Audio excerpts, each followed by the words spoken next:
oleh karena itu, berkhalwat itu inqita'anil bashar li fatratin mahdudah. Kata pengarang kitab ini Syekh Abdul Qadir Isa Asy-Syadzili Al-Qadiri. Yaitu memutus hubungan dengan manusia meskipun dalam waktu tertentu saja. Wa tarkun lil a'mal ad-dunyawiyah li muddatin yasirah. Tidak usah khawatir hanya meninggalkan aktivitas duniawi dalam beberapa saat saja. Ya. Kalau saya bagi Pak, untuk orang aktivis kerja, untuk para pejabat, orang yang aparatur negara, orang-orang karyawan yang nggak mungkin kita membuat namanya kurikulum khalwat sejam, 1 jam semalam. Jadi sa'ah wa'idah fil yaum wa laylah. 1 jam semalam dia berkhalwat. Itu cukup.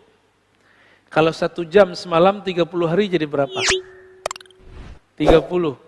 Itu udah sama kayak dia 1,5 hari setiap bulan dia bersama Allah. Kalau dia lakukan itu setiap malam selama setahun, hitung Pak, jadi berapa? Ya. Tadi berapa?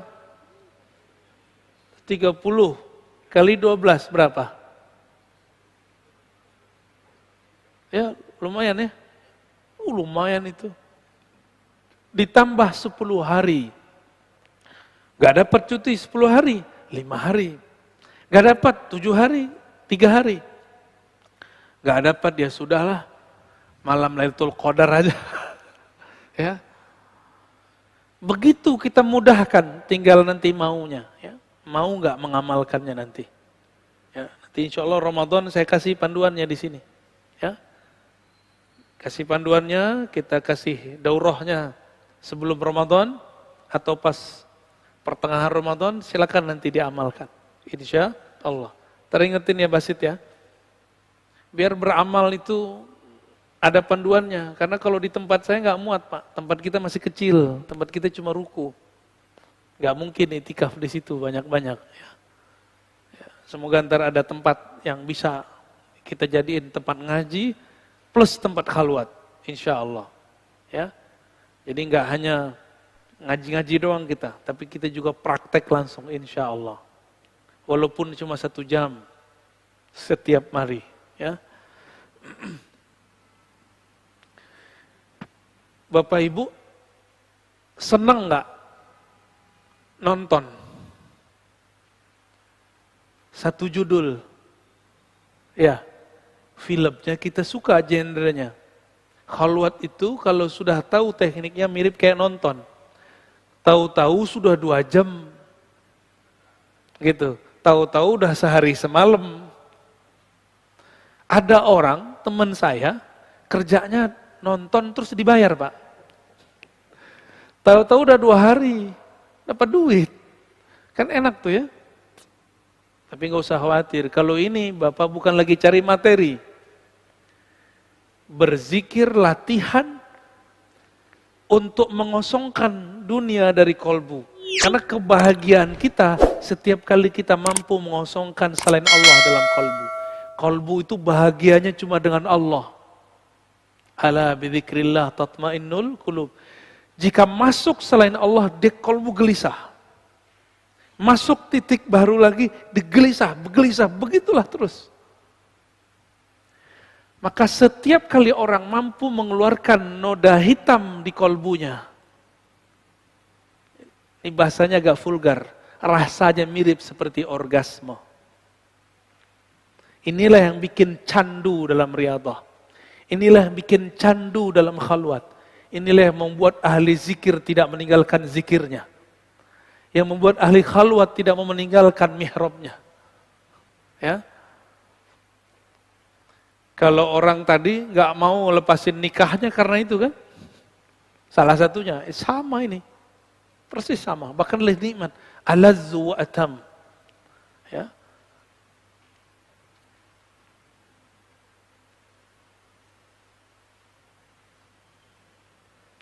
Jadi kalau kita buat definisi, Apa itu khalwat? Meninggalkan kesibukan duniawi sesaat, lalu menyibukkan kolbu hanya dengan suatu zikir. Tafakkur terhadap nikmat-nikmat dari Allah, muhasabah terhadap kesalahan masa lalu.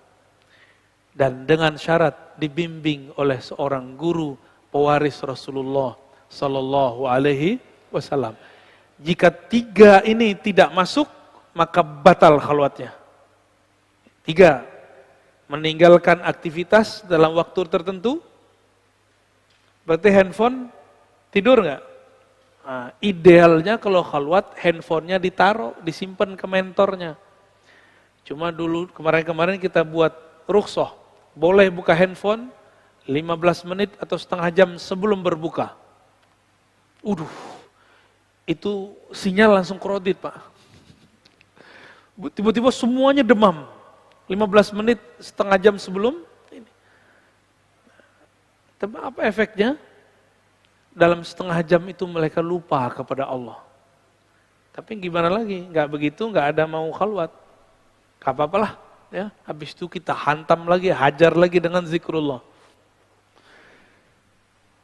2, yang ketiga apa tadi? Yang pertama meninggalkan, yang kedua tadi zikir khusus. Yang ketiga, dibimbing oleh seorang guru. Ya, guru ini misalnya punya tim, dibimbing oleh tim-tim dia ini yang sudah punya pengalaman. Insya Allah khalwatnya, itikafnya nanti berefek ke dalam diri. Ya.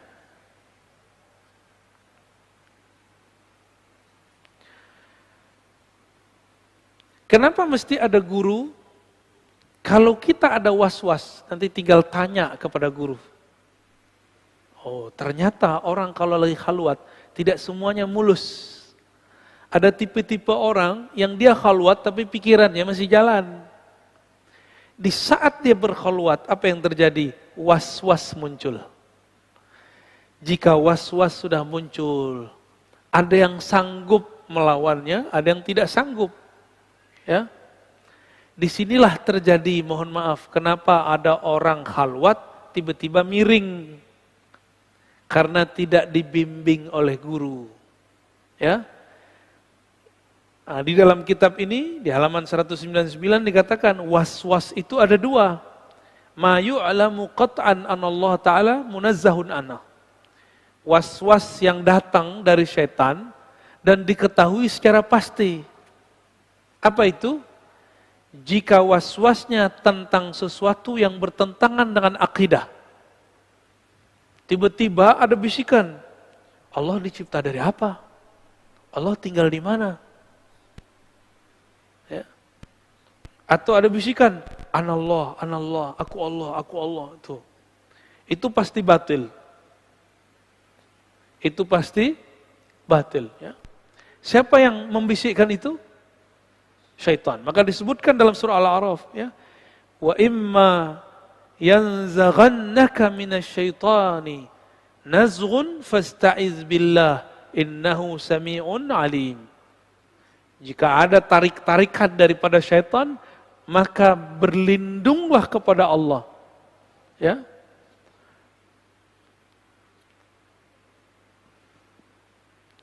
Itu sering terjadi, Pak. Maka untuk melawan ini, Imam Al-Qushairi itu mewajibkan sebelum khalwat, wajib belajar akidah Ahlus Sunnah. Supaya nggak mikir-mikir tentang Allah aneh-aneh. Ya.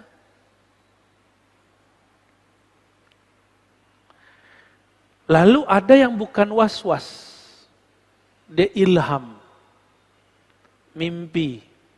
Ilham mimpinya barangkali mengganggu dia, tapi tidak menyimpang.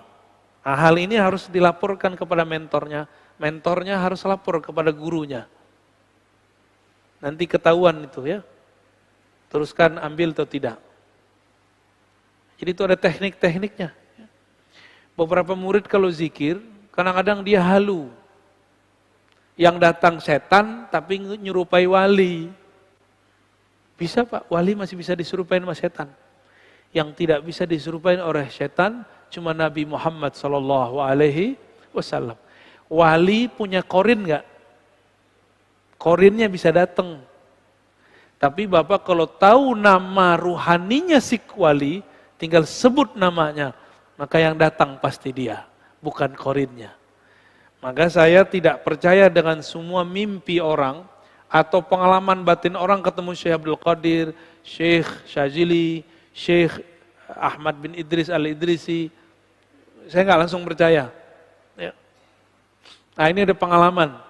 Saya baru dari Banjar asli Pak, ini kan Banjar palsu ini, Banjar Wijaya.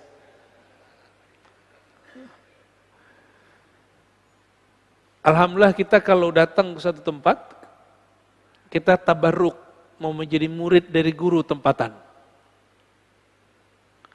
Alhamdulillah Allah pertemukan saya dengan murid dari ulama-ulama yang guru-guru itu dulu favorit saya semua. Di antaranya murid-murid Syekh Yasin Al-Fadani. Namanya Tuan Guru Wildan, ada di Martapura, murid dari Abah sekumpul.